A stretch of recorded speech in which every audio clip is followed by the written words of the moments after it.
Hello, comrades. I'm Llewyn. My pronouns are they, them. I feed the spirit through food, sound, art, and action, and I make savage crack. Today, I want to talk about fermenting herbs and greens as a form of food preservation, with all of its potential probiotic health benefits, yet with a focus on it being a way to enhance and create new flavors, giving oneself a palette of different ferments to add to one's creative larder. All of this through a lens that acknowledges the role fermentation can play in our mutual aid and stewardship of our biome. So first we'll take an elemental look at herbal preservation with a focus on lactoferment action, including a touch of the 101 for those new to the joy of lactobacillus, a bit more of the fundamental than the fancy. Then we'll tuck into something more flavor-forward by making my fermented take on the Yemeni sauce, zug. It's a rather simple recipe to create a powerfully dynamic condiment that opens up some of the potentials herbal ferments can add to one's culinary expression. And we'll chat about some other bits and pieces along the way. We are able to do this today thanks to the efforts of community cultures, who have brought us all together to raise support for some incredible organizations. Please match their generosity by donating what you can, knowing that all proceeds will be going to some truly inspiring groups like Habitat Sur, National Black Food and Justice Alliance, North American Traditional Indigenous Food Systems, La Via Campesina, and the Okra Project.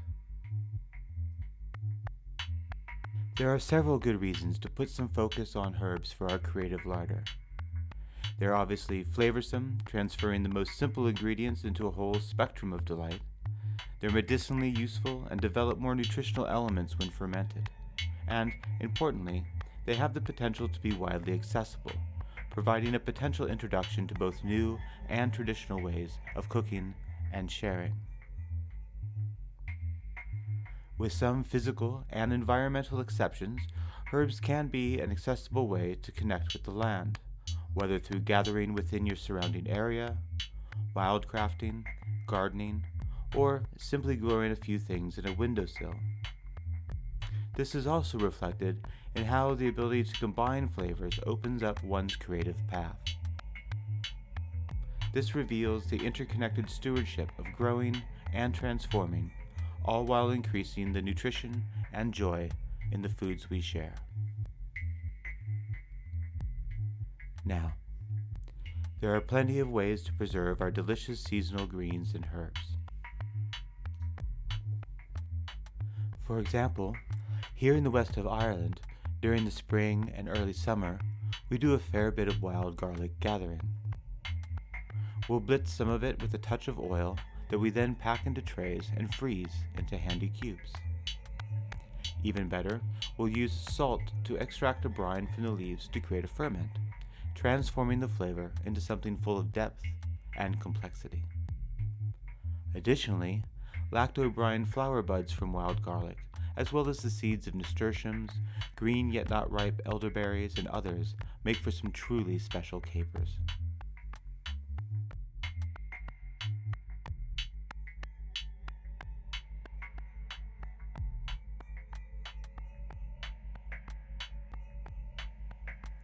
We also dehydrate a small amount along with other forage friends like nettle, lemon balm, and seaweed. These we combine to make a blend for our breads and sauces. As tasty as this is, it isn't exactly the optimum method of preserving the more sensitive aspects of these plants.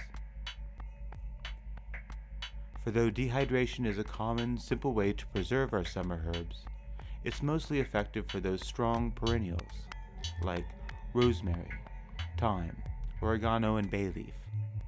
They all stay really flavorful when dried, maintaining their oils as well as much of what makes them medicinally effective.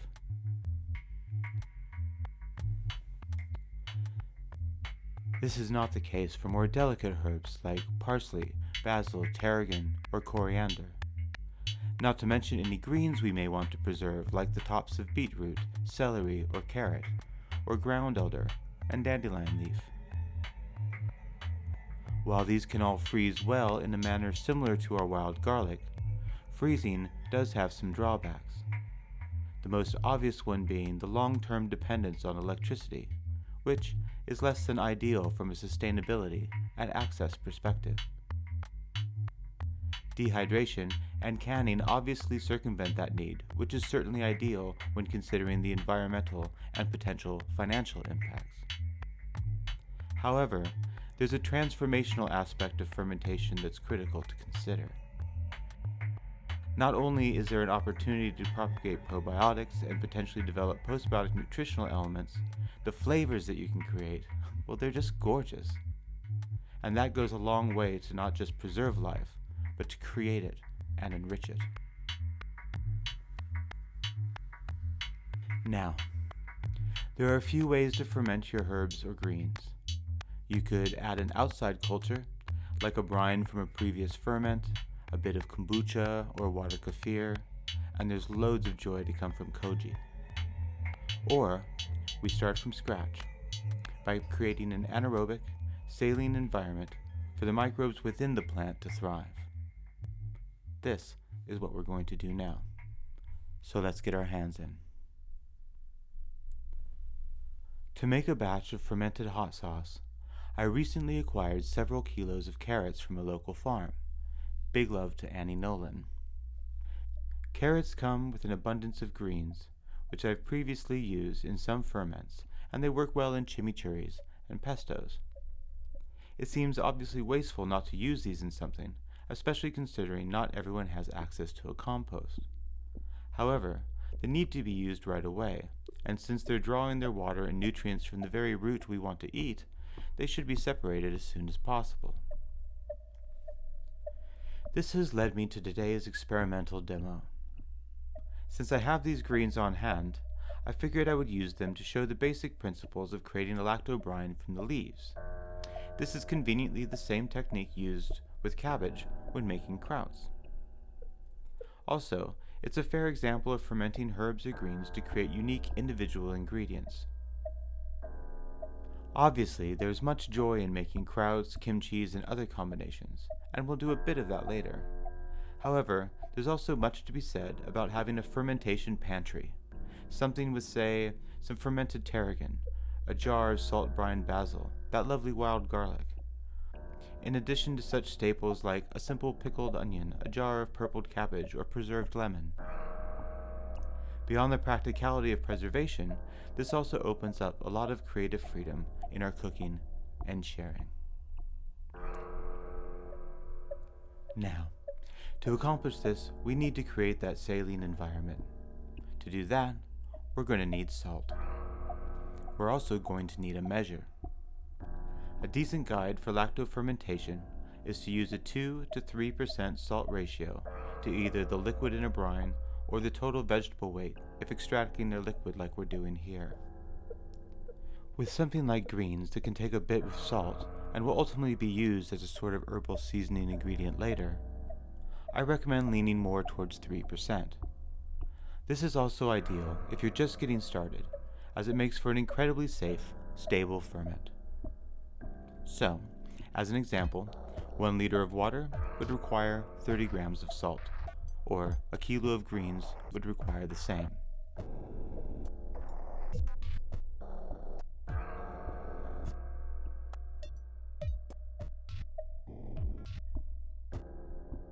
Now, I also have a fair bit of celery leaves that need using, and since carrot tops could use a bit of a flavor boost, I'm going to add them to make the singular ingredient. This will bring us up to a kilo, and therefore 30 grams of salt.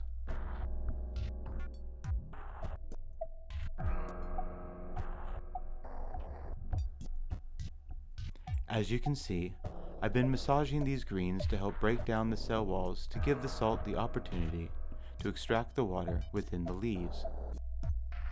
The idea is to coax the liquid out of these greens rather than diluting the flavor by adding water to it.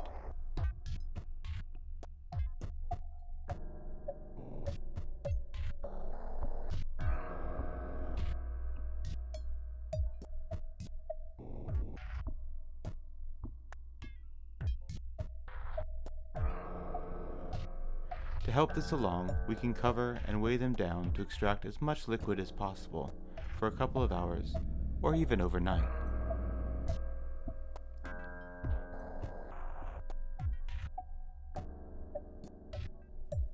Once we have a fair bit of brine, we can pack this into a jar, making sure the leaves stay below the surface so that we are only cultivating the desired microbes. Those microbes are various forms of lactobacillus, which have a mutualistic relationship with our microbiome and are wonderful expressions of natural mutual aid. The name refers to its specific use of glucose to create lactic acid. This alters pH levels in a way that is rather beneficial to our physical systems, as well as our taste buds.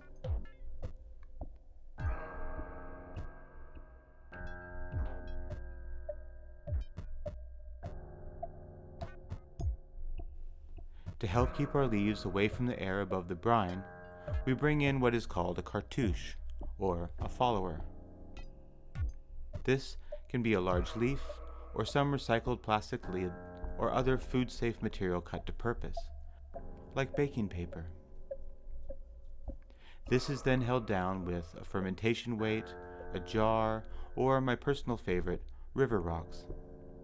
Simply boil a non-porous stone for about 20 minutes before you use them, and you're good to go.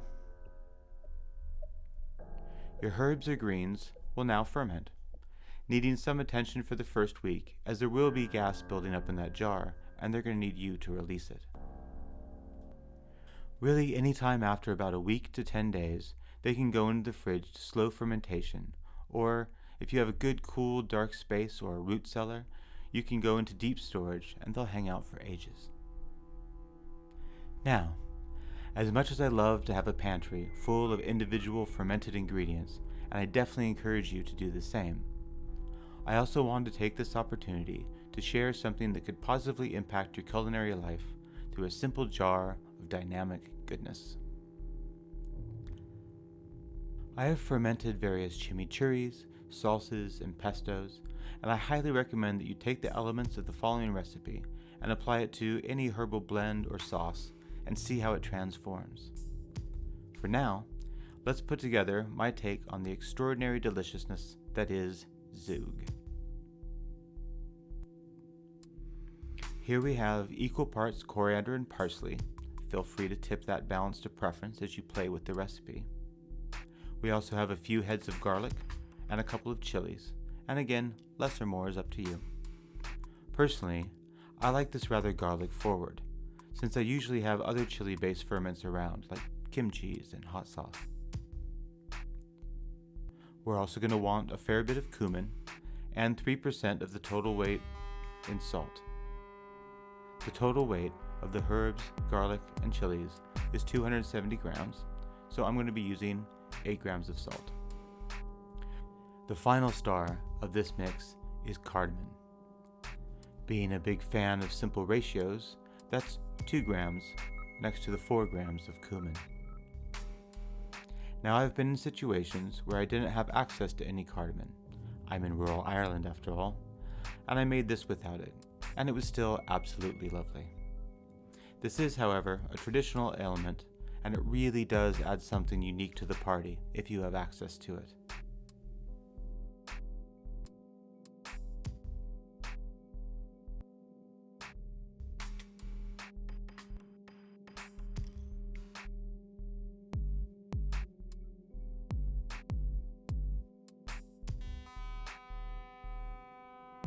So everything gets blitzed together or ground with a mortar and pestle.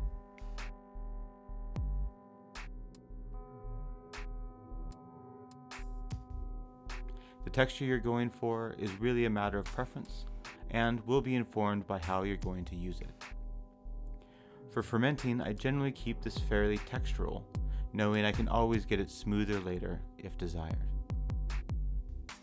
Before canning, I let this set for a while to see how our brine comes along. Like with any herbal ferment, we can always add some more if needed. Just keep in mind, some brine will be forming in the first day or so a bit of headroom in the jar is a solid idea. Now, just as before, this gets packed into a jar with a cartouche and a weight, keeping an eye on it for a week as you'll be burping the jar daily to keep everyone happy.